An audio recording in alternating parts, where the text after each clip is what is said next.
Hello mga kasosyo at kanegosyo. Welcome po sa Usapang Pera Live. Ako po ang inyong financial guro, si Sir Vince. Okay. Ngayong session na ito, makikilala natin ang mga young change makers behind some of the most promising social enterprise ideas mula sa Kislap. Isang grant competition for senior students of the Loyola Schools na may mga ideyang hindi lang pang negosyo, kundi may malinaw na layuning tumugon sa tunay na social challenges sa ating mga komunidad. Ang gandang makita na habang bata pa, itong mga estudyanteng ito ay hindi lang sila nag-iisip kung paano kumita, kundi kung paano rin lumikha ng makabuluhan, sustainable at scalable na impact. At yun ang pag-uusapan natin ngayon. Paano ba nagiging posible ang isang social enterprise idea? Okay. At syempre, makakasama natin ang pasimuno ng organization na nagpasimula nito, ang aking alma mater, ang Ateneo de Manila University, sa pamamagitan ng Ateneo Center for Social Entrepreneurship. At ngayon, kasama natin si Mr. Arkel Mendoza, ang Assistant Director ng Accent at ang Kislap Project Head. Ayan. Hello sa iyo, Arkel. Hello, magandang umaga, magandang hapon at magandang gabi sa lahat ng mga nanonood kung nasaang parte man sila ng mundo. Hi, Sir Vince. Good afternoon. Hi, good afternoon. Ayan, sige. So, Arkel, for those who are hearing about Kislap for the first time, can you please briefly tell us, ano ba yung program? Okay. So, nagsimula kasi yung Kislap. So, we wanted sana to mix people or mix students from the Loyola schools or the Ateneo College, and bring them together to to answer a problem, sa isang existing social enterprise. So, yung unang round nito, ang ginawa namin, klase muna siya. So, parang estudyante from the School of Management, saka estudyante from the School of Humanities, pinagsama namin sa isang class. Tapos gumawa sila ng marketing saka ng design solution for the social enterprise. And then the next year after that, nakita namin, may opportunity, for the students, to actually help social enterprise. So ang ginawa namin for the next round, we wanted them to create their own social enterprises na through the generosity of the Juan Laurel Social Enterprise Fund. So nakakuha kami ng grant. Tapos sabi ng funder namin, parang baka pwede kayong gumawa ng isang competition for the students para gumawa sila specifically ng social enterprises pagka-graduate nila ng college. So ngayon, lahat ng mga makikita may interview mamaya, mga senior students yan na pag-graduate ng college. Pag-graduate na sila, okay. At syempre, ang inaabangan ng lahat, mayroon bang makukuhang premyo ang mga estudyante mananalo? At magkano ba yan? Meron talaga tayong parang pinaka-ano namin yung panghatak, kumbaga, Parang we are awarding 3 social enterprises of up to 1 million pesos in startup. Wow! Yes. Kami ang pinakamalaki so far sa aming research, bigger than LGU, bigger than other institutions na nagbibigay ng grants sa mga social enterprise. Tayo ang pinakamalaki so far when it comes to helping and when it comes to providing the grant to the students. Yeah. So bakit ganun yung ginawa ng Ateneo natin, na bakit 1 million pesos, up to 1 million pesos yung pwedeng ibigay na premyo? Anong magiging pagkakaiba nito? Okay, kasi maganda kasi siya, I mean, in terms of like letting the students join the competition.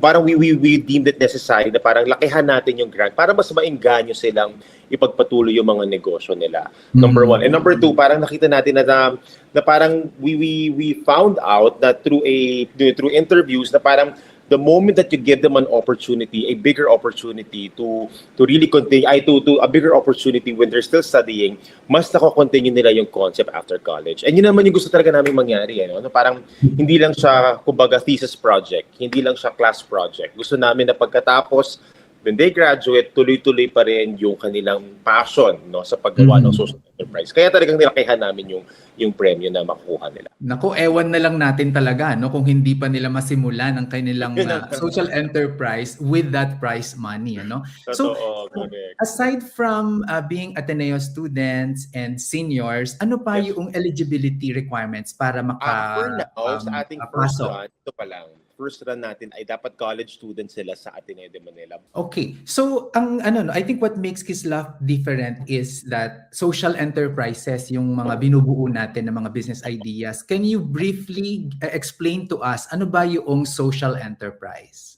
Wala talaga tayong strict definition of a social enterprise, no. But from me, no, what I tell my student is that you have to be able to solve a social problem or a business problem, including a community, or you have to include a community in your business. So, mamaya, pag na-interview mo yung mga bata, na makikita mo talaga yung iba't ibang uri ng problema at ng community na gusto nilang pagtuunan ng pansin para talaga makatulong yung negosyo nila. Kaya sobrang exciting to for the students at for Accent also. Ayan, okay. Maraming salamat, Prof. Arkel, at good luck sa inyong programa this coming for the finals. At sana magbunga ng marami itong ating programa at magkapagpatayo tayo ng mas marami pang social enterprises sa Pilipinas.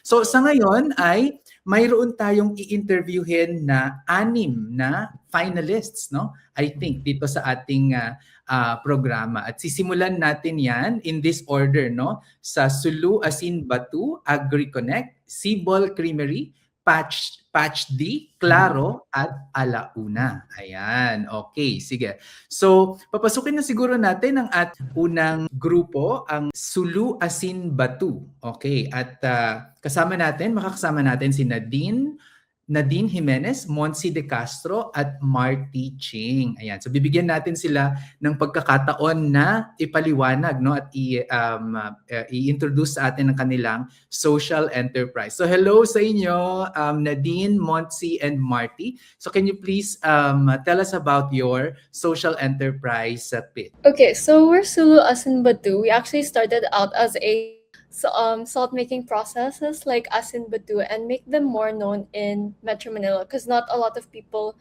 know what Asin Batu is. So with that, we work directly with salt farmers in Sulu and Zamboanga, and we specialize in handcrafted heritage salts. Okay. So how does that make your product, no, or your social enterprise, your business as a social enterprise? Ano yung social impact that you're trying to, or social problem that you're trying to solve? What we're trying to do is we're trying to revive the salt making processes in Sulu and Zamboanga because we actually went there po talaga. So gusto namin po talaga marinig yung mga stories po ng mga salt farmers pareho po sa Pitas Island, Zamboanga at saka dun po sa Sulu. And parang we realize na parang it's a tradition that's dying, but it's something that we can revive and something that they can use as a form of livelihood also. Kasi right now, they're switching to other forms of livelihood like fishing or yung mas mga conventional na roles. But if they have the right market, and if we're able to bring their products there, we're going to be able to have them sell their products here. And at the same time, mabibigyan namin sila ng additional source of livelihood that they can use to help their families po. Okay. So how many primary stakeholders or how many beneficiaries will you reach through this social enterprise? So actually so we're working with 2 places po. So 2 organizations. So one is in Pitas Islands Fishery in Zamboanga. So they're an organization with over 60 members po. And then dun po sa Sulu, 25 members po yung organization nila. And then the approximate number of households that we can help is between 22 to 25 po. Okay. So Ayan, ano? that's our goal po, yes.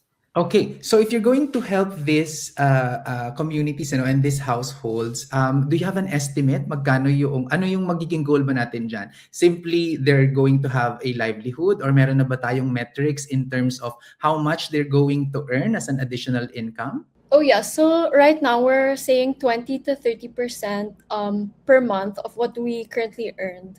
So from our last month's sale, we were able to generate around 40K, and with that we'll be profit sharing about 20 to 30. Okay, so I'll just continue what Monsi was saying. So yeah, we'll be sharing actually majority of our profits from that sale to help Sulu, farmers po in both Zamboanga and Sulu. So Yeah, you mentioned, Monsi mentioned a while ago na ito ay ongoing na pala because you were already able to make a sale. What makes your salt different from the traditional table salt that we know? Okay, so like in terms of functionality, Paul, actually the taste is quite like similar, but some people have said that our salt, since there's no additives like anti-caking agents. Okay, what makes our salt different is actually we've noticed also because we've already gathered insights from our customers. Some of them noted that our salt is parang more smoky than the traditional, especially for our Sulu salt, since it's cooked under wood fire for 12 to 14 hours. And at the same time, compared to your regular table salt, wala kaming mga, it's all natural, it's all organic, so wala siyang mga caking agents na dinadagdag and mga unnecessary na mga additives. And I think especially for older customers, like that's what they prioritize. And I think apart from that, we don't offer only one type of salt. So hindi lang po siya fine sea salt. We also offer our block salts. So usually yung mga chefs po, they really prefer mga block salts. Kasi alam niyo po yung sa mga fine dining po ng mga restaurants po where they shave it on top of their dishes. So I think a lot of our customers have also been interested in that because it comes in basically their own shape. So hindi lang siya square na parang tultul. It has its own irregular shape that's made by artisanal farmers po talaga. Okay. So, let me ask Marty naman, ano yung price differentiation? Kasi sabi nga ni Nadine, no, na parang mukhang ito ay parang higher market. So, how expensive or what's the price difference for your salt versus the table salt that we know? So comparing it to like mga, let's say, healthy options, One World Daily or Santis, we're actually still cheaper compared to those all-natural sea salts. Pero yung mga, let's say, iodized salts, obviously that's a different market where it's targeting cheaper, more common.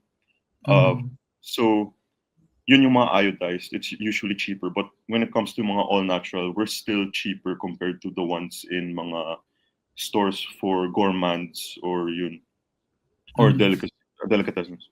Can you give us an idea, Martino, of the actual price? Is this what 1,000 pesos per kilogram, or So what is it? It's 500 pesos for 250 grams. So usually in mga healthy options in One World Daily, it's usually around 250 grams also, but the price range is usually from the pinakamura is around 700, and then it can range up to four figures, around 1,000, 1,200. Okay, sige. And what's the brand name of your product, and where do you intend to sell this? Sulu Asin Batu is our brand name, and long term, obviously, we want to be able to reach those kinds of stores like One World Deli, Healthy Options, Santis, and right now we're actually talking with Araro Gelato. So hopefully we can also partner like how Toyo Eatery has Asin Tubuok.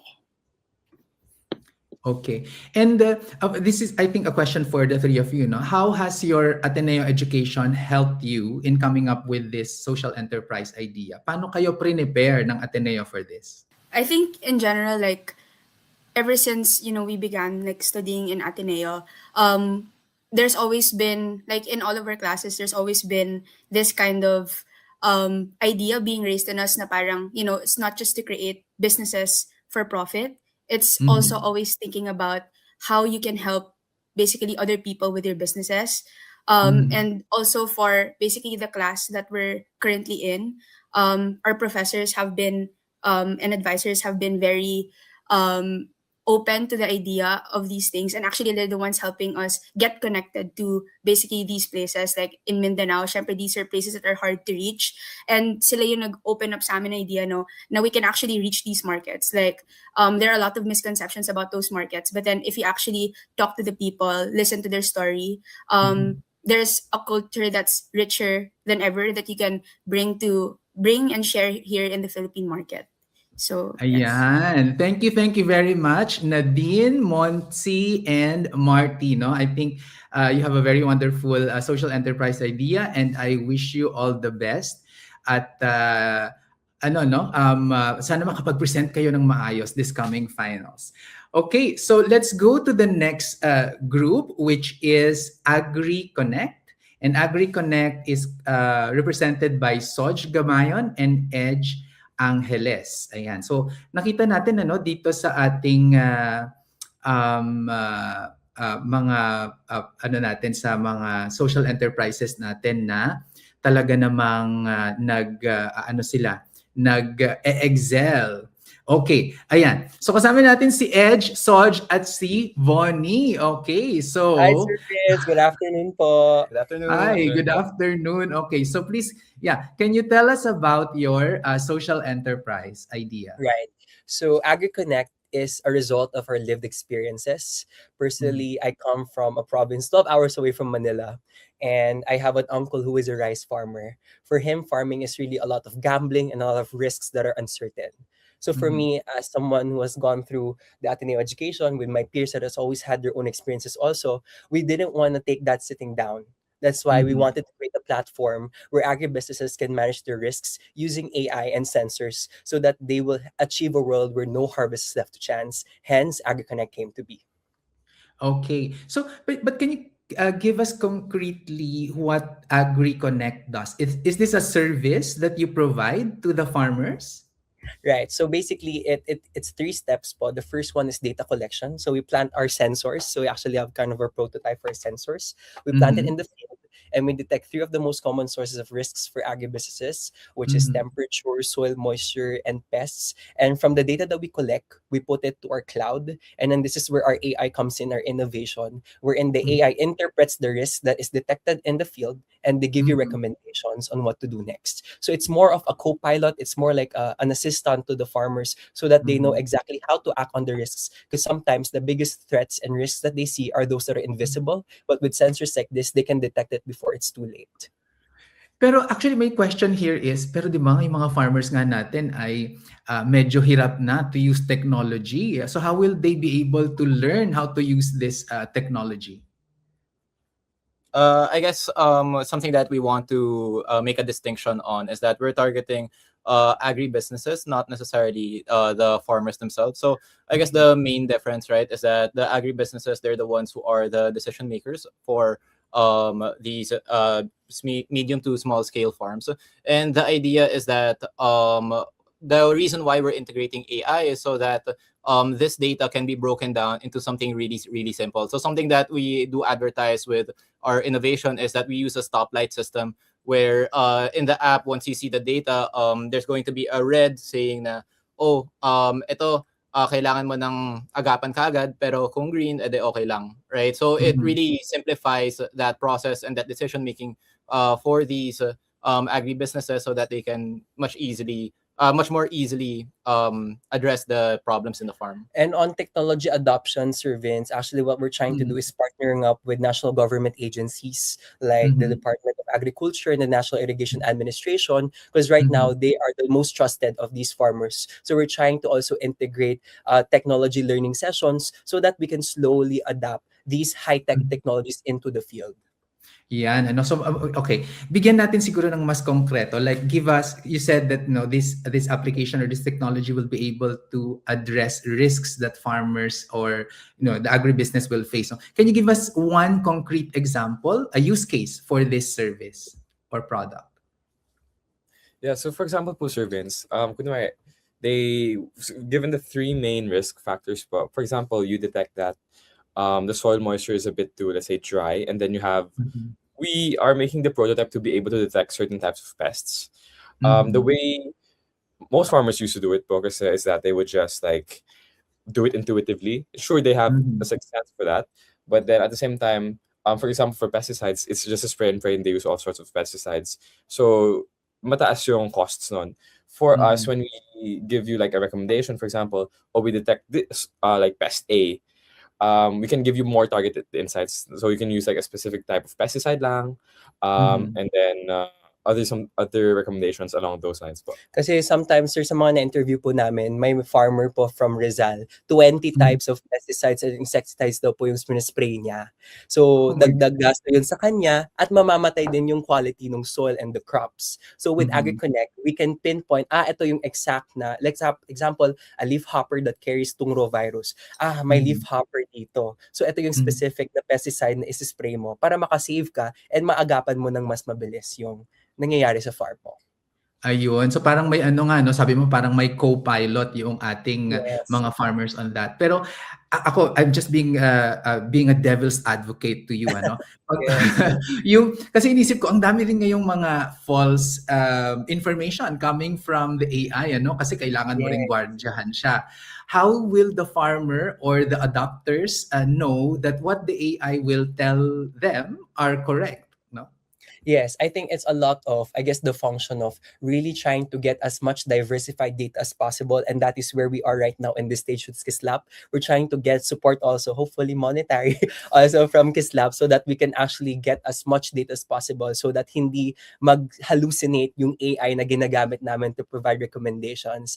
We see is the fault of AI now is really a lot on giving you, parang kahit may tatanungin ka kahit mali na, binibigay niya na yung sagot. For us, what we're trying to do is we're trying to isolate the AI with only the data sets that we give you. And so from there, mabibigay lang yung sagot na ito yung kailangan mo. But then of course, we also do not want to overpromise. So if AI is also not able to provide you the answer, it will give you certain resources you can look into para maagapan mo yung possible na yon. So I guess it's really a lot of really making sure we're data-based, and it really goes back to that, what is that current condition in the farm? Because right now, what we're doing to collect data is we're getting it from different soil types around the Philippines, at least 20 soil types kasi for farming, di ba? May highland, may lowland, may irrigation, may, and all of that, we're trying to account for it so that we don't get to, so that we can make our AI more accurate in terms of the recommendations they give to the farmers. So parang ano siya, no? It's highly localized. It's highly adapted to the Philippine environment. That's what you're saying. Yes. Pero can you give us an idea of the price, price requirements or the investment requirements for farmers to adopt this product or service? And ano yung estimate nyo na magiging return nito sa farmer? Kasi parang inisip ko, okay naman na ang gamit ko lang ay basic phone, pero ang gusto mo sa akin ngayon ay gusto mo ako mag-smartphone, and that cost is a bit high. So, magta-translate ba yan to additional income for Yield, me? impact. Yes. I guess, Sir Vince, to answer your question po, in terms of upfront na investment, we are asking for I guess parang subscription or rental fee. Right now we're trying to price it as low as possible. We're thinking around 3,000. Yeah, 3,000 pesos. But other things that looking into kasi is that in terms of yield, we are estimating around almost twice as much yield on a per cycle basis. In addition to that, we're also looking to cut down on their costs. Kasi if, for example, if mas sigurado ka na itong pesticide na to, ito lang yung gagamitin ko and it's only for this part of the farm. Imagine kung dati all maybe 5 hectares of the farm i-cover mo with pesticide, maybe it's just this one problem area, you can cut down on those costs also. And so the idea is that they can really save money and have more yield when they use this product. I guess it's also to a point, Sir Vince, to also consider na this is actually tried to really look into, again, it was really social impact first. And may mga ibang companies right now that do more than just sensors. They do mga drones, they do weather satellite, which is really very expensive. So we wanted to cut down the cost as much as possible and look into the parameters that really matter to these farmers. And I guess right now, another thing that we're trying to explore is really partnering with rural banks. So to your point on hyper-localization, so that the banks will invest in the solution, and then the farmers can tingi-tingi pay that, and again with the promise of having at least 2x yield return for every cycle. Have you already tried the technology on the ground? May nakausap na ba kayong farmers mismo and tested this out? Right now, sir, we're at our actually entering our prototype phase. So eto na po, may ano kami, parang may makeshift prototype kami dito ngayon. We're about to not to deploy, but I guess it's also as Actually, student founders. Yes. Curious kami what's inside the box. Sir, sa Sabado malalaman niyo kung anong nasa loob. Okay, may reveal sa Saturday. Reveal. Okay, Reveal sa sige. Saturday. Kasi syempre we're also going through patents and whatnot, so we cannot disclose to everybody right now. But yes, sir, so same sensor types naman yung mga parameters andito siya sa loob, and then the idea is you plant it right that. To your question, sir, ayun nga, parang sa amin ngayon, we're still entering our prototype phase, and as student founders, medyo limited din ang resources, so hopefully through the help of Kislap, we're able to actually roll out our prototyping within the next few months. Pero ato na, sir, meron na kaming initial look so that the judges and the visitors on Saturday can appreciate what we're trying to do as impact. Kasama na rin po yung sa app na dinedevelop namin at the moment. Yeah. So we're still entering that phase at that moment, sir. Okay, my last question to you is, syempre, di ba, nag-iisip kayo ng business ninyo and all this. Nakakaistorbo ba ito sa pag-aaral ninyo? Baka naman ito nang ginagawa nyo. Baka hindi kayo makagraduate, ha? Gusto mo sumagot? Hindi ka sumagot. Okay naman, sir. Okay naman. Buhay pa naman po kami, sir. No, I think it's also just a matter of like, I mean, since all of us are in school pa naman, and all of our resources are in school, I think sometimes we just have to take an extra 1 to 2 hours a day to work on our thing. Sometimes maybe even more when we have a presentation or something. But generally, sir, okay naman siya. And I think it's also because this is something that we've done for a while, and something that we also want to bring into life. Yes. So kahit pagod kami, in a way, sir, it's also very fulfilling. It's a sort of very fulfilling sort of work. I guess also, sir, it's like we always tell like our journey. Sorry, we cannot compress it in 10-minute interview, but our journey really became a proof of chance. We bumped into this because we went to Singapore together in our JTA program through Ateneo, and we really got to explore how social impact was really trying to do good for people in Singapore. And at the same time, having that origin story from us, it really kind of reinforced that. Now, it came upon by us a chance, but now it continues to be a choice that we make. So, syempre, when you wake up, you don't choose to become a savior of agriculture, or you try to create sensors for a living. It's a choice you make. And so even if we have so much stuff in our hands right now, we always choose to make time for this. And I guess we're also friends outside of this startup. So this is also our bonding moment, you know. So I guess win-win naman po yun sa amin, sir. Ayan. Okay. Thank you, Edge, Sol, and Vonnie. Sana marami kayong farmers na matulungan sa inyong social enterprise. Okay. So let's go to our next finalist. Ito naman ay ang Sibol Creamery. At makakasama natin si Xavier Tan and Aga Fernandez. Ayan, nakita nyo, ha? Ayan na, si Xavier and si Agatha. Okay. So, yes, okay. So, Xavier and Aga, can you tell us about what Sibol Creamery is? Okay, so Sibol Creamery po is a student social enterprise where we turn locally grown rice into artisanal ice cream inspired by Filipino flavors. So we source locally grown rice from our farmer cooperatives, and then we turn them into flavors like tutong na kanin, mangga sa kanin, puto bongbong, and champorado. Wait lang, kasi ako, nakakataba kaya yung rice. Bakit rice ice cream?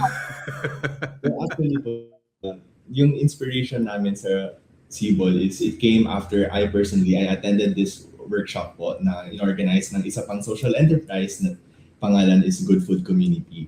So parang nabanggit nila na yung rice po in the Philippines is marami tayong produce, marami tayong rice farmers. Pero dahil sa mga import or dahil sa mga lack of market access like farm to market roads, parang hindi nabebenta tong mga rice. So nakakawawa yung farmers natin kasi walang bumibili nung tinatanim nila. So kaming mga students, kasi we're actually business students then, naisip namin na ano kaya pwedeng maging solution dito? What if bilhin natin yung rice nila tapos gawin natin into something of higher value, like ice cream? And sakto po, during that day, nakatikim din kami ng rice ice cream, pero medyo ano lang siya, parang simple lang yung formulation niya.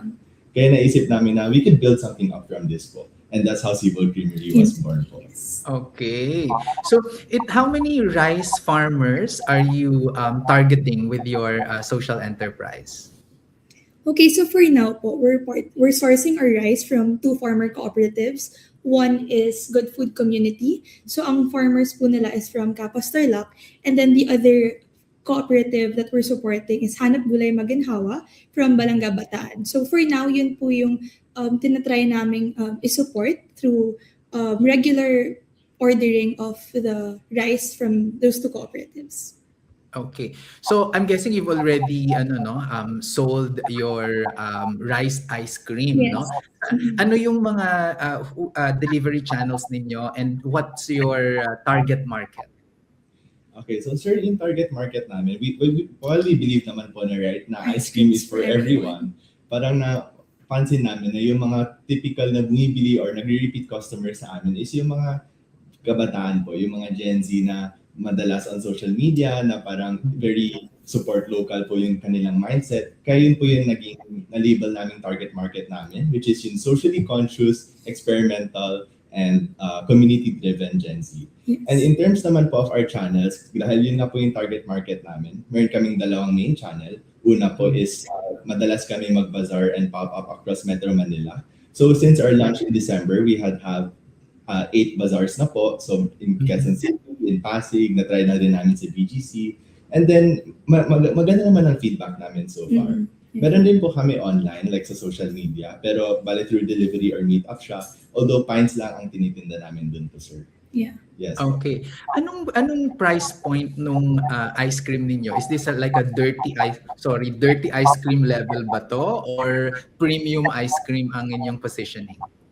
It's more artisanal/premium po yung pricing namin. So a single scoop, which is 60 grams, around 119.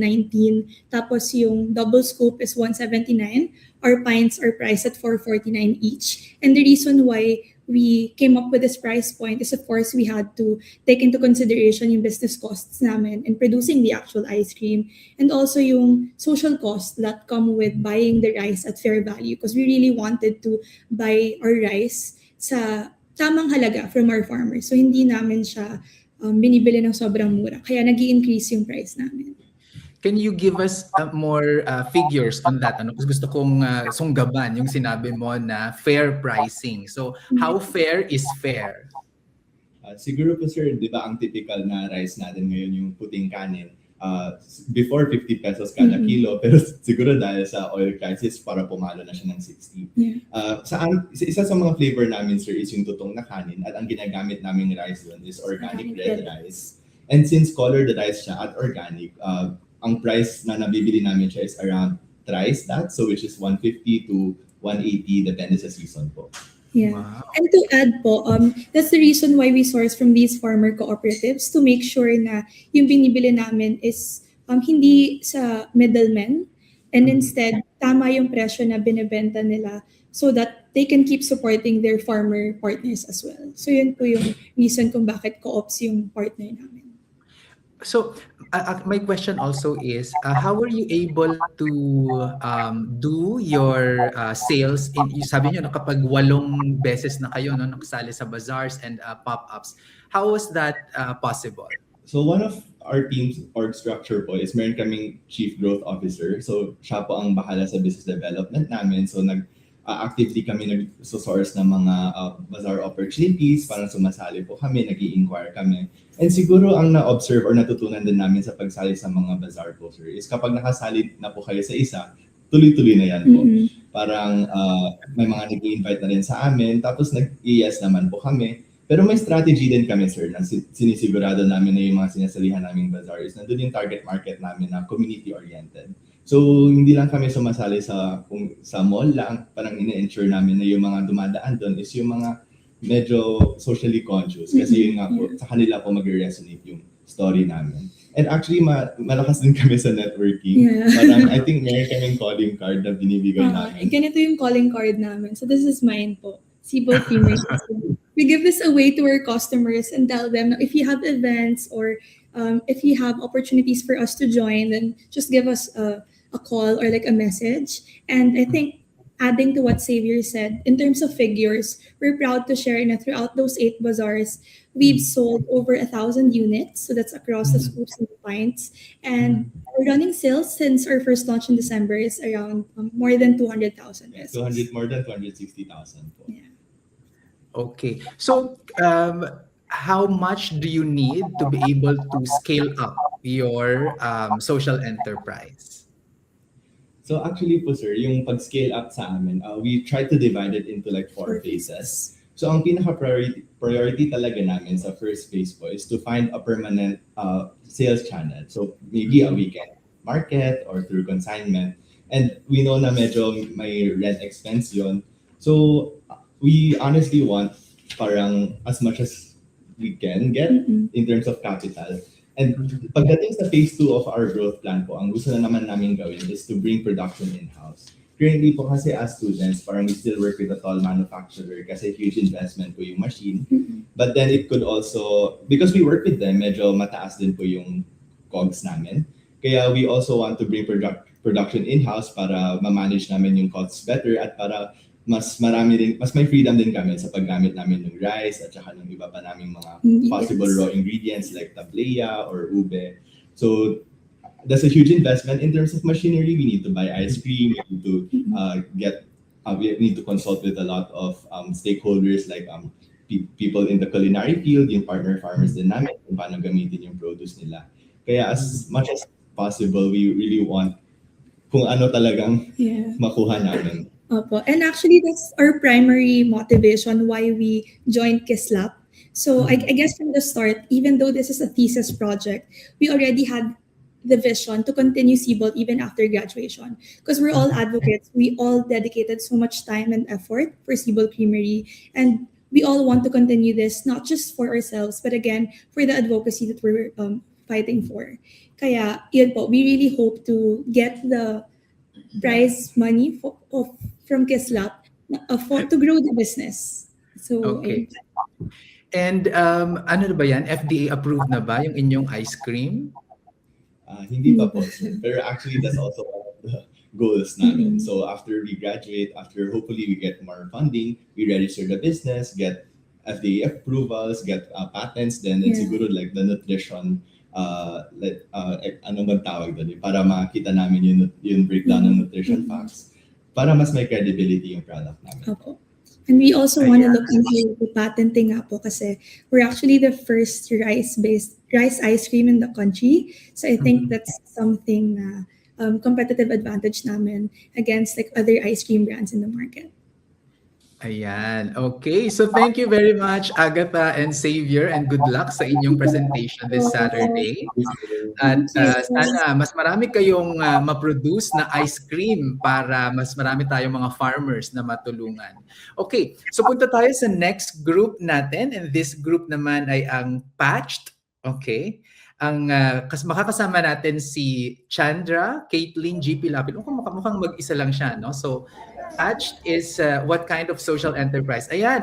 Okay. Meron pala. Si EJ, kasama din natin. Okay. So Caitlin and EJ, can you tell us about your social enterprise? Hi. Well, first, it's nice to meet you. Thank you for having us here. So our social enterprise is called Patched, where we upcycle donated textiles that are given to us from our customers that we source during donation drives. And we have been turning those donations into upcycled pieces in hopes of reducing textile waste that land in landfills in collaboration with our local seamstresses. Okay. What kinds of upcycled products are you producing? Right now, we are 100% producing clothing, and that's our main goal. We do have 3 tiers of products depending on the difficulty or the complexity of the design. And of course, when we work with our partner seamstresses, or even when we make our clothing in-house, the price depends, of course, on this complexity. So we are mainly selling tops at the moment. We haven't been able to venture into clothing pieces outside of tops since we are still primarily trying to establish our product lines for tops right now. Okay.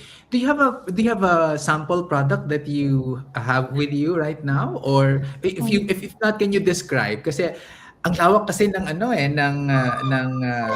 clothing That lines, no? Tignan natin, nasa sportswear ba tayo o baka naman nandun tayo sa mga beauty queens pang gown, ano? Anong klaseng damit yung pinoproduce natin?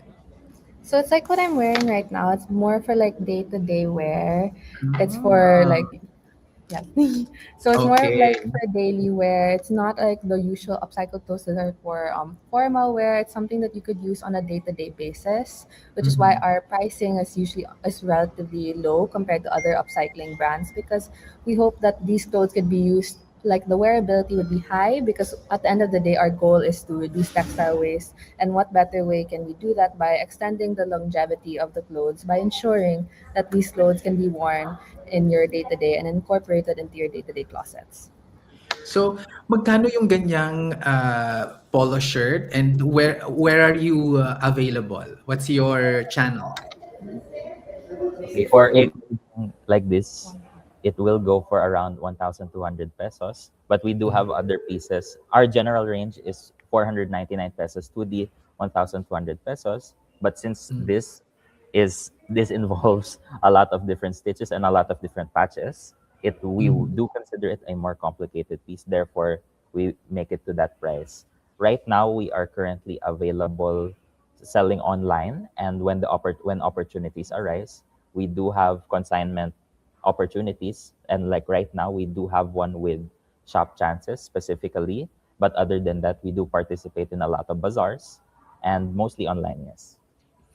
Okay. And how many how many seamstresses are you helping right now with your social enterprise, and ano yung impact sa kanila so far? So at the moment, we're currently working with 3 active seamstresses.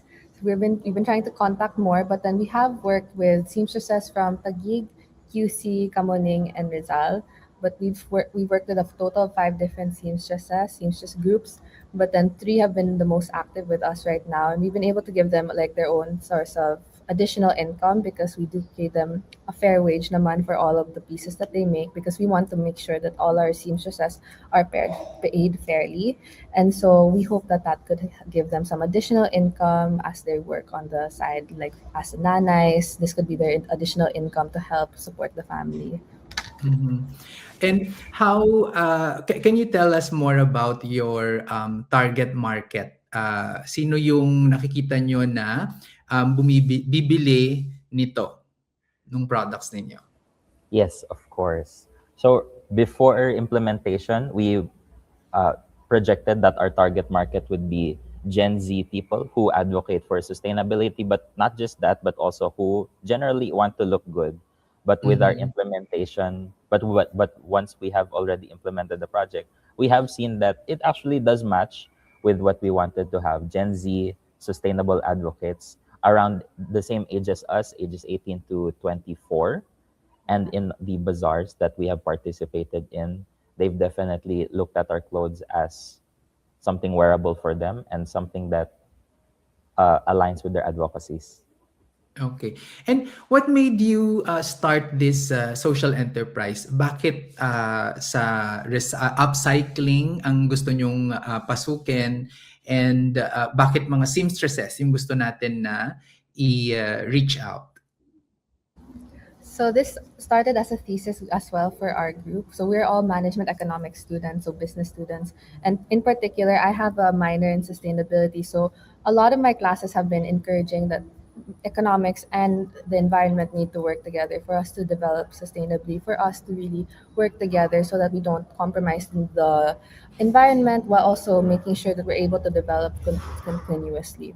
And we noticed that there's a very big problem with textile waste. Like we love fashion in the group, we all love fashion, but we noticed that there's a lot of textile waste. There's approximately 267,000 tons of textile waste that is generated each year in the Philippines alone.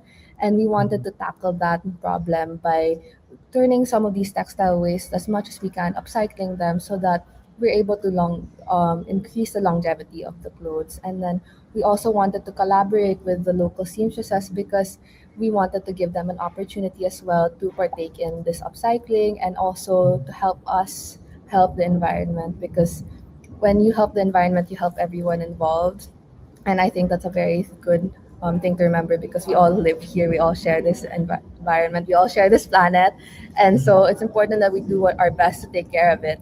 And I think this is one of our ways to do so because, as I said earlier, we all love fashion. And we think that by working with the seamstresses to upcycle these clothes, that's one of our ways to do so. Okay. And then you also mentioned that this actually started out as a thesis, you know? So how has that process helped you with your journey here in Kislap? So it's been really helpful having our thesis advisor on the side as well because we've had our advisors from Kislap as well, and we've also had our thesis advisor, Miss Janine Chong. She's been an amazing thesis advisor, and we love her so much. She also has a social enterprise herself, and she's also working with seamstresses as well. So having her guidance has been very helpful for us in making sure that the business is operating smoothly and ensuring that our advocacy ties in with our products. Actually, I was about to say that ano kasi you're not the first one that we've heard of na upcycling yung pinuntahan no in terms of their social enterprise. So how are you different from all those that are already existing in terms of the upcycling market? Right now, I would say that our differentiation comes with the customization because aside from our own in-house designs, we do offer a customization option to our customers. That is, aside from the fact that we accept donations from everyone, they can also opt with their donated clothes to create their own designs or to choose from the template that we already have. Therefore, this creates a sort of connection with our customers.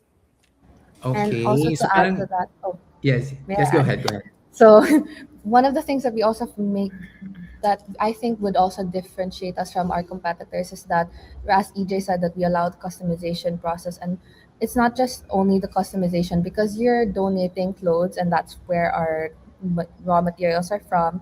Where each piece that we make is unique, and you get to see the story behind each of our pieces that we make, whether they're customized or not. There's always a story, and each of our tags always shares the story of the clothes that they come from. So in our tags, it shows the story of the seamstress who made it, as well as the clothes that we got that we were able to upcycle. And at the same time, because it's donated materials, each piece really is unique because you don't get the same piece twice. However, we do try to customize to make sure that there's like some replicas, like some similarities, so that we can offer like the same product in differentiated forms. Because some people like the piece, but then need a different size or some references. So that's our way of differentiating ourselves. Yan, wow. Interesting concept. Now, thank you, Caitlin and EJ. And again, I wish you luck in your presentation this coming Saturday. Okay, so let's call on our next social enterprise. It's this one is with Claro. At makakausap natin si Zachary Matthew Albastro. Ayan. So yes, Zach, can you Good tell us afternoon. about your social enterprise? Yes, so first of all, thank you so much for having me. And essentially, Claro started as a research paper that we presented to a conference abroad. And the idea behind that was we wanted to find a way to digitize very informal records. So you see the likes of handwritten logs, of tally sheets, that most of the informal or small businesses in the Philippines usually do in order to conduct their sales or their inventory checks. So with that research, we realized that there is a possibility and we can create that accuracy so that we could digitize these kinds of records into more structured data. And so when we pitched this, when we were able to talk to different partners and individuals, we realized na, okay, there is a possibility and people see the value in this because number one, it can actually help with avoiding delays with the way they report their data. And number two, it can also help with their own decision making. Okay. Zach, medyo siya sa akin, medyo abstract yung concept. So this is a service for small businesses to come up with better records. Is that it? Essentially, I can also share how the pipeline would go with the app. So yes, it's an app that can be accessible via website. And you can also use this on the phone. So think of it like Facebook, where you take Okay. a picture of something and then you upload it, and then it's already processed on the feed. So that's what Claro also does similarly. You take a picture of, let's say, one of your notebooks, and then on the background, it starts to digitize that information and it extracts the sales, the SKU, the inventory, the quantity, and then it Mhm. turns it into more structured output. So because of that, the data is now stored in a safer place instead of it potentially being lost Mhm. or getting destroyed. So those are the things that Claro is trying to do. And yes, it started for small businesses, but we're actually also helping with the agricultural sector. So think of the cooperatives, the Mhm. supply terminals, all those kinds of things. Okay. So, can you give me an actual use case of this service or of this technology? So, for example, ako, I'm doing my dissertation right now and I'm taking notes. I'll take a picture of my notes and the app will organize that. Something like that. But it still really depends on the kind of notes that you're taking. So Okay. it has to be something related to, let's say, the per order or per transaction basis. So Mhm. for example, a customer or a buyer tries to Mhm. order around 300 tons, or that's too much, 300 kilograms of, let's say, repolyo from Okay. this supplier. So you get to put that as part of the raw transaction history. And what usually people do is they have to write it, because for them it's way faster and it's Mhm. more convenient. So what we want to do is, instead of providing a solution that completely changes the way they Mhm. do these kinds of processes, we'll just add something that they're already used to, which is Mhm. taking a picture. And so it Mhm. basically just tries to augment that process rather than completely change it. Okay. So, how is this a social enterprise? What's the social problem that it's trying to solve? Right. So a lot of the times, the problem that cooperatives or farmers especially face in the agricultural sector is market access. It's very Mhm. difficult to actually get them to customers that will buy it at a fair price. And Mhm. so when you're looking at that kind of standpoint, you want the ability to track data, to track demand as well, to be given to them, so that they also know eventually how they're going to forecast, how they're going to look at their sales over time. And Mhm. it makes it easier for them to see their own business, to see their own operations in a high level scale, in the bigger Mhm. picture, rather than just trying to look at each individual paper every single day. Okay. And what would be like the impact, no, in terms of the users, no, of your technology? In terms of impact, it really comes in, it's a very slow but impactful scale. So it starts really with educating them. I think that's the Mhm. most important part, especially now that we're trying to provide digital solutions. We don't want to scare them with very complex solutions. We want to do something that's very simple.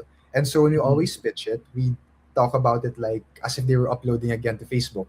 And Mhm. so when we kind of pitch that solution, that's how we can already help them understand, okay, data is actually very important if they want Mhm. to grow, if they want to reach their clients more, and basically help their own business expand. When we talk to a few partners in the economic side, or when Mhm. we talk to farmers also who are helping with CSR, such as Farm Forward Initiative under the World Food Expo, we Mhm. realize that again there is this big problem or this big gap with market access, and Mhm. the best way to really achieve that is if we can help them understand their data in the first place. But Mhm. they wouldn't be able to understand their data if they don't know how to get it. So that's that process, that's the layer that we're trying to put. Mhm. And how is Claro going to earn from this social enterprise? Yeah. So it starts as a subscription model actually, but we do it in a freemium version. So Mhm. anyone, regardless if they're big or small, they can use Claro. They can get it for around 30 images a month. Mhm. They can scan it for a month. So that's, let's say, one long log sheet per day. And because of that freemium version, we're just giving them the chance. Okay, you can use this, you can utilize it, you can try to understand how you can make it sustainable and adaptable to your own needs. And then once there's that realization, we're able to upgrade them to the pro version, which is Mhm. actually around 20 times more usage limit than the free. So that's 600 images a month. And Mhm. that has its price tag as well, around Mhm. 349 pesos. But aside from the pro version, we also have an enterprise, which is enterprise version, which is actually Mhm. what my partner and I are trying to do. We, I guess, side kwento, we recently went to Nueva Vizcaya. I Mhm. think that was 3 days ago or 4 days ago, last week, because Mhm. we wanted to talk to the biggest agricultural terminal in the Philippines, which is NVAT. And so we were able to talk to their GM and their marketing head, and they're part of our pilot launch already. And so Mhm. it's that area of enterprise that we can Mhm. also generate more revenue, because aside from us providing more input or more usage to them, there's Mhm. also a certain price tag that we can Mhm. place to keep our own business profitable and sustainable as well. Okay. And how has Kislap helped you in terms of um, clarifying no your social enterprise idea? It really boils down to what's the main problem that you're trying to achieve, or what's the main problem that you're trying to see. It can't just be a very broad figure or abstract concept na, oh, there's a problem with supply and demand, because Mhm. it's very hard to actually understand what are you trying to solve with supply and demand. And so Mhm. with the help of Kislap, we were able to break down these big conceptual Mhm. problems into more realistic and tangible smaller problems, Mhm. because with that we can create more concrete solutions. And Mhm. part of that was or is Claro, wherein it's more focused on the digital or technical side, but at the same time, it covers a human aspect, which is that people will never get rid of the way they do pen and paper, especially here in the Philippines, with the small MSMEs that we have. They will never get rid of the pen and paper. So we don't want to change that. We want to make sure Mhm. it's as convenient and as Mhm. accessible as possible for these people.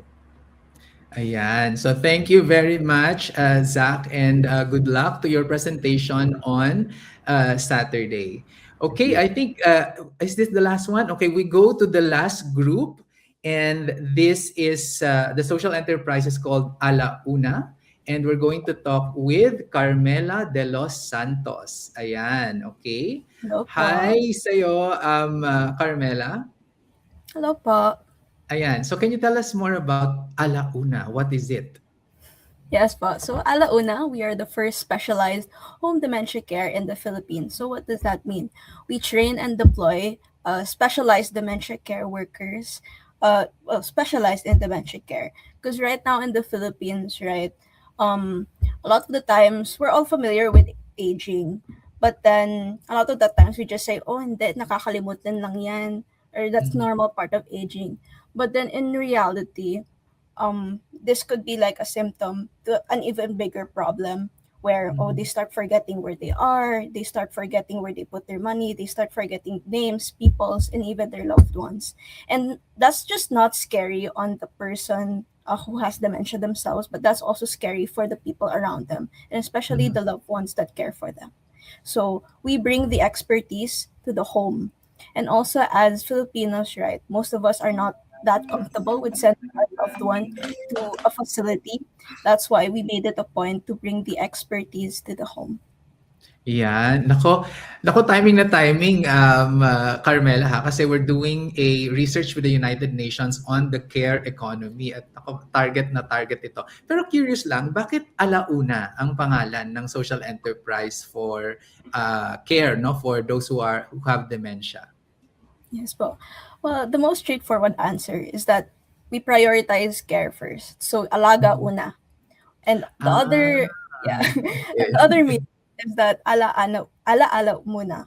So because in the Philippines, most of the time, your primary guardian or caretaker is a family member. Our aim is Mhm. not to replace them, but also the reality of caring for a loved one especially with someone with dementia, is Mhm. that um, the bond grows different and the dynamic Mhm. grows different. So you're taking care of someone who you used to know your whole life, and suddenly Mhm. you don't know them anymore because of rapid behavior changes and Mhm. agitated behaviors and things like that. Paint us a picture of your social enterprise. Is this like a training service that you provide to the carers, or are you going to have a, facility for those who have dementia, so that the carers will just visit them, or what's the setup? So actually, we take care of the entire pipeline. So we train and deploy the dementia care workers. So Okay. we're partnered with the Institute for Dementia Care Asia to actually train Filipinos or caregivers to take a course specialized in dementia care. I actually have the books here right now. So we Okay. have three here. There's the dementia care introduction, practice, and management. So it's a Mhm. 6-week training course. Anyone can take it, like a caregiver with a healthcare background, or even just a family member who wants to learn more about the condition and how to take care of their family Mhm. member better. And then Mhm. once they complete the course and then they take a test and pass that test and have a certification, they have a choice to be deployed by Alauna to a Mhm. family who needs the care in their home. Mhm. So we're not actually a facility. We're mostly, think of it like an agency where we Mhm. connect people. Uh, we connect trained workers to families who need them. Mhm. Okay. Yes. And what inspired you to come up with this social enterprise idea? So actually, Alauna started as our thesis project. And as entrepreneurs, we were really pushed by our advisor to think of more social problems. Mhm. So my group and I, we looked into the elderly sector because, Mhm. as we all know, the world rapidly growing old. The whole Mhm. population, and um, it's a growing market. And we looked into dementia even more, and saw that it's it's a very big underserved market, Mhm. and that it's also growing. Like in Australia, it is the number one cause of death there. And Mhm. here in the Philippines, we currently have 1.2 million Filipinos with dementia. And Mhm. not just that, but a lot of people here in the Philippines with dementia are also Mhm. mostly undiagnosed. So there are a lot of Mhm. people out there lost and not knowing how to take care of their loved one better. So Okay. that's why we thought of this solution. So if you're going to be the one, your social enterprise is going to be the one providing the training, no, for the carers. What's your background, or what are your uh, technical expertise to be able to deliver this? Or are you said kanina pala, no, you're partnered with an institution who's going to do this? Yes po. So we are partnered and in talks with the Institute for Dementia Care Asia. So Mhm. these are a group of doctors and specialists in Mhm. dementia care, in different fields. Like a lot of them are in neuropsychology. A lot of them are in nutrition and Mhm. medication, different kinds. So Mhm. we made sure to partner with them strategically because us Mhm. co-founders were all management students. While we Mhm. have dabbled in healthcare before, we really made it a point to consult with the experts on this and to really partner with them to make Mhm. sure that this is a scalable solution and effective as well. Mhm. And have you already pilot tested this kind of service? And what has been the reception like? This course actually has already been deployed in other countries. Mhm. This particular course, these books, are actually brought in from Japan and then were Mhm. translated in English. So, across Southeast Asia, there are already dementia care workers, just not enough in the Philippines. And this is Mhm. the first year we are rolling this out in the Philippines. Mhm. So, currently, we have been doing a lot of outreach on getting more applicants to, Mhm. apply for the course and potentially get deployed by us. But Mhm. yes, that's our current stage right now. Okay. So you're so parang ano no, you're addressing the dementia problem, pero are you trying to help the senior citizens themselves, or are you trying to provide livelihood to the carers? Ano yung mas priority? It's definitely to the person living with dementia, Mhm. because we one of our taglines is we bring competence and knowledge to compassion, because Mhm. as Filipinos we're already a very caring nation, but Mhm. then what's lacking is that the knowledge behind that, because sometimes care, just caring alone is not enough. You need to Mhm. know how to properly um execute or like provide care or like Mhm. medicine, and Mhm. how to properly communicate with your loved one so that Mhm. their condition doesn't progress further. Yeah. You know, your social enterprise is quite real to me, no? Kasi my parents are going at that route na. They're in their 70s. Pag 80s yan, tingin ko, nasa lahi namin yung pagkakaroon ng dementia. Can you tell us like how much it would cost for a carer to be trained, and how long, and then paano natin ma-ensure na talagang may quality at natutunan niya, no? Kaya niyang i-implement yung natutunan niya. Okay, so our course is actually currently priced at 35K. It's a Mhm. 6-week online course. Inclusive na yung mga books. So what does this entail? The online course entails modules alongside these books, and then every Saturday you have a synchronous online class with a specialist to actually help you understand further the concepts that are outlined in these books. Okay. So And yeah, who are going to provide the trainings? the Institute for Dementia Care Asia po. Okay. And so parang kayo, you're the ones organizing it or just doing the marketing, or what's your primary role? In terms of training po, yes, we are the one connecting people to the Institute of Dementia Care Asia. But also, we are looking into aggregating more sources into the curriculum. Like, for example, we were exploring other certifications in other countries, such as Australia. As I said, it's the leading cause of death there. So, their government has a lot of subsidies specifically for dementia care there, which we were looking into to apply also here in the Philippines. In the Philippines. Okay. Mm. Thank you very much, Carmela. And nako, very timely yung Thank iyong you so much. the social problem that you're trying to address. Okay, and good luck on your presentation on Saturday.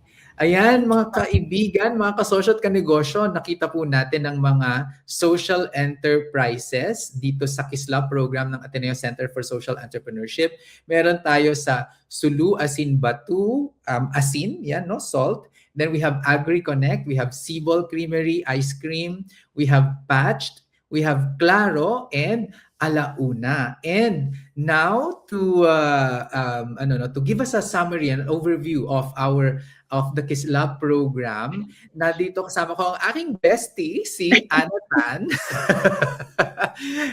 Ana is the director of the Ateneo Center for Social Entrepreneurship. So, Ana, can you tell us what the students have undergone through to be able to come up with their social enterprise ideas? Una-una, magandang araw sa lahat ng taga-subaybay ng Usapang Pera. Maraming salamat, Sir Vince, for inviting us to your show. And I hope makakuha ng inspirasyon yung mga tagapanood mo, no, dun sa mga narinig nilang interviews kanina. Actually, 7 yung finalists namin. Merong yung si Pang-7, hindi lang siya nakaabot sa interview, but it's called Punlaan. Sila naman ay nagpo-provide ng early detection for children with autism or special needs. So magandang makita rin sila on Saturday when we have the final pitch presentation. So nag-umpisa itong Kislap, as Arkel mentioned earlier. It was a call out to all students of the Ateneo de Manila University for senior students. So kung makikita mo, ang mga finalists namin ay hindi lang galing sa School of Management, kundi sa iba-ibang schools din ng Ateneo de Manila University. So merong taga School of Science and Engineering, may mga sumali from Social Sciences, Humanities, etc. So it's very, very good na nakakita tayo ng mga interdisciplinary approaches to solving social problems through social enterprise. And that's really what we wanted to instill in our students, to think creatively about how we can address social problems in the country and elsewhere through business, through social enterprise. Ayun, very interesting, ano? At saka napaka-refreshing na marinig ang mga kabataan who would not just want to put up businesses, pero may puso talaga, no? So, can you walk us through the process that they've gone? Meron ba itong mentorship program na pinagdaanan o basta na lang kinuha natin ang kanilang social enterprise ideas? So, nagkaroon kami ng application process for Kislap. So we had an open call out in the university, and then they submitted their proposals via 100 and not 100 application, napakaluma, no? Via an online application and video where they presented their ideas. Tapos vinet namin yon, may criteria for vetting, may guidelines, and then nakapili kami ng shortlisted finalists, which then went through a bootcamp. After the boot camp, they went through a series of check-in sessions. So may first check-in, second check-in, and third check-in. During those check-ins, meron kami mga panelists or mentors na nakakausap nila to thresh out their ideas, present their proposals, hanggang sa ma-fine-tune ito para maging ready na for the finals this Saturday. Banggitin ko lang rin na pagkatapos mapili yung tatlong finalists na mananalo ng up to 1 million pesos, magkakaroon ng mentoring process yan, no? Care of the Ateneo Center for Social Entrepreneurship. So, ang mangyayari ay hindi agad-agad ibibigay ang 1 milyon. So, ang mangyayari ay depende kung ano ang kanilang proposal, and depending on the need, ibibigay ang premyo, ang pera in tranches. Tapos, merong mga specific milestones na kailangan nilang maabot bago maibigay yung pera na yon. So ang maganda dyan ay may alalay at gabay from our center so that we can be sure na yung pera na itiniwala namin dito sa mga social enterprises na ito ay magamit sa paraan kung saan nilaan talaga. So I think yun yung important na role na mabibigay ng center namin at ng Ateneo rin, no? Kasi Ateneo parang forms the Ignatian values, and then through our center, we try to let them interpret those Ignatian values through the businesses and the social enterprises that they will be running. So may alalay ito ng mga 6 to 10 months siguro, depending on the need. And then we will assign specific mentors to them depending on the business that will win. So that will be determined depending on who the winners are. Okay. Sabi siguro ng iba, no, parang grabe naman, talagang ang yaman-yaman sa Ateneo, 1 million talaga yung ibibigay, ano? Pero how was this funded? Sino yung tumulong sa atin to be able to have this kind of program and prize money? Thank you, Vince, for asking that. No, actually, this was all made possible through the Juan Laurel Family Endowment. So the Juan Laurel family thankfully gave our center some money to be able to develop new social enterprises in the Philippines, specifically starting with Ateneo students. Naniniwala kasi ang Juan Laurel family na kung sila ay magbigay ng oportunidad sa mga bata, lalo-lalo na sa mga Atenista na alam natin na magagaling, at magamit yung galing na yon sa pagpapatayo ng business o negosyo na makakatulong sa iba, then the money that they have donated to us will be put to good use. Ginawa nilang malaki, 1 million agad per group, ha? Hindi 1 million share silang tatlo, 1 million per group. Kasi I think nare-realize din nila na para talaga ma-steamroll ang Mhm. isang negosyo, kailangan mo ng tiwala from an investor. So parang nag-act kami as an investor. We are trusting these teams that Mhm. with our guidance and with the help of the money that will be given to them, sana Mhm. mapalaki yung negosyo at hindi Mhm. sila maglaho pagka-graduate. Yeah. So that's why may alalay after graduation because we want to make sure that the money will be put to good use. Oo, I think yun yung pinakamagandang aspeto ng programang ito, no, na parang hindi lang siya titigil doon sa competition mismo, pero mas importante yung mangyayari afterwards. Pero can you give us a sense of what's going to happen this Saturday? No, sino-sino yung mga judges natin or mga magtitingin doon sa mga social enterprises? Una-una, sayang wala ka. Gusto ka sana namin imbitahan pero alam namin na ikaw ay kasalukuyang nasa malayong lugar. Pero star-studded na ating panel of judges on Saturday. Una-una dyan si Dr. Cecilia Pedro, who is the founder and chairman of Lamoine Industries. They are the makers of Happy Toothpaste, which I know everybody is familiar with. We're happy that Dr. Pedro is joining us because, as everyone may know, Lamoyan Corporation is a very, very inclusive business. For example, malaking bahagi ng kanilang negosyo ay nag-employ ng mga PWDs. So, Oh, wow. he is a good example of how big corporations can actually have a social mission. Mhm. Pangalawa is, we both know her very well, Dr. Lisa Dacanay, who is Yes, one of of the course. gurus of social entrepreneurship in the Philippines. Ang lola ng mga social entrepreneurs. Ay, baka magalit si Dr. Lisa. But she is, I think, one of the parang haligi ng social enterprise sector here in the Philippines. Mhm. Pangatlo, dahil ang Ateneo ay gusto ring makipag-network sa ibang universities, we're also having the director of the UP Institute for Small Scale Industry, si Miss Melanie Leaño, who will be joining us as a judge. Pang-apat is one of the superstars of the social enterprise sector, si Mr. Mark Ruiz, who is the co-founder of Happy Noy, which is a chain of sari-sari stores around the Philippines. Of course, close sa atin to si Dr. Leland de la Cruz, who is from Of Ateneo course, and the yes. Assistant Vice President of Social Environmental Engagement for Development and Sustainability here in Ateneo. Si Leland has a long history of supporting and teaching social entrepreneurship, so he would be both the perfect judge who has a background on Ateneo and social enterprise startups over the years.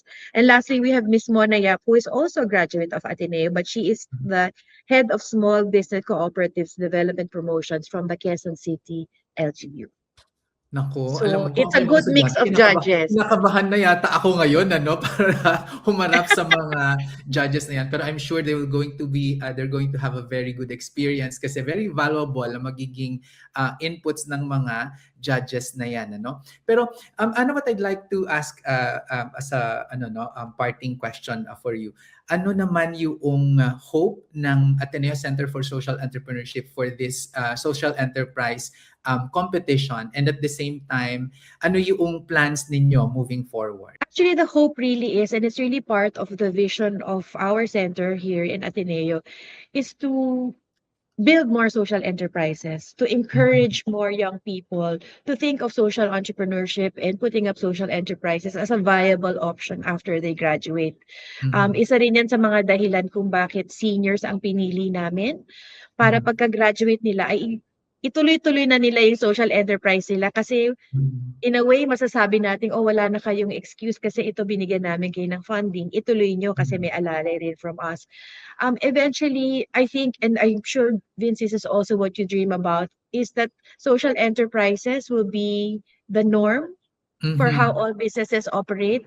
So what we hope in the future and what we dream about is for the world to have social enterprises or to have businesses where there is a social mission and yet there is profit. So meaning to say, hindi lang puro profit ang iniisip natin. Kung hindi, sana gumawa tayo ng mga negosyo na may pag-iisip or there's a thought for the marginalized, for the environment, etc. So yun ang gusto sana namin i-instill sa aming mga Atenista. And eventually, if this pilot works well, maybe we can, of course, pending the approval of the powers that be in our board. But for now, this is the pilot, and if this goes well and we have successful groups coming out of this, we hopefully either get more funding for this and continue it for the years to come, and maybe spread it nationwide, as Arkel said earlier, or maybe first to other Ateneo schools. Who knows? But for now, it's fingers crossed, hoping that the finalists that we have that will present on Saturday will make it.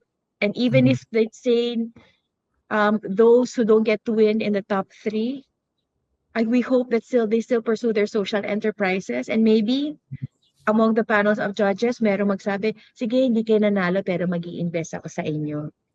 Pwede ka rin, Vince, kasi malay mo may magustuhan ka na hindi pala nag-get sa top 3. Oo, mag-invest ka. Yeah. I think what's really pioneering about this program is yun nga, no? It's always been the brand of Ateneo naman na hindi lang talaga business yung pinag-uusapan natin, pero we really make sure that we impart the Ignatian spirit, we impart to the students yung responsibility for taking care of the community and the environment. Ayan. So thank you very much, Ana, and good luck sa inyong program this coming Saturday. At I hope mas marami tayong maitayong social enterprises with this effort. Maraming salamat. Ayan, yan mga kaibigan, nakita natin ang iba't ibang mga social enterprises mula sa mga napakagagaling na mga estudyante ng Ateneo de Manila University. At syempre, bias na bias po ako kasi ako po ay nagtuturo dyan. Naku, magto 25 years na next year. Naku, hindi naman halata, di ba? Ayan. Ako po si Sir Vince, ang inyong financial guro, nagsasabing ang pagyaman na pag-aaralan at napagtutulungan. Ang pagyaman na pag-aaralan at napagtutulungan.